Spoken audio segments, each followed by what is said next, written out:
After the radio was released, the public was overcome by a radio craze. The radio became a product of mass marketing. Manufacturers were overwhelmed by the demand for receivers as customers stood in line to complete order forms for radios after dealers had sold out. Between 1923 and 1930, 60% of American families purchased radios. Families gathered around their radios for nighttime entertainment. As radio ownerships increased, so did the number of radio stations.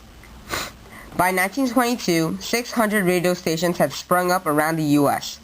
America's first radio station, KYW, which began in 1921 by Westinghouse Electric and Manufacturing Company, was the first specialized radio station broadcasting exclusive opera 6 days a week. After the opera season ended, other stations began broadcasting things like popular music, sporting events, lectures, fictional stories, newscasts, weather reports, market updates, and political commentary. Radio stations enhanced the sense of community along different ethnic groups as each group could listen to programming suited to their interests and needs. Radio manufacturers alone experienced financial gain from the radio boom. Radio announcers, DJs, and stations worked on a non-profit basis. The radio experienced immediate popularity and continued to be a favorite in the USA.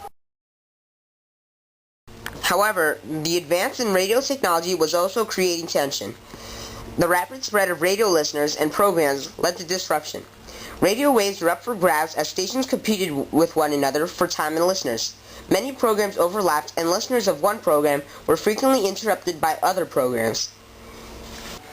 Radio stations, listeners, and emerging broadcasting corporations all asked the government for some sort of help to end the free-for-all that the radio had become.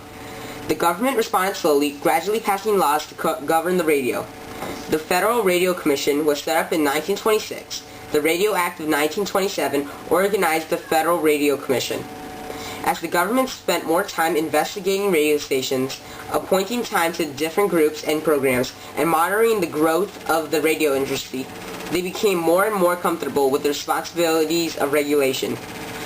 The radio finally became organized and became a favorite of all people.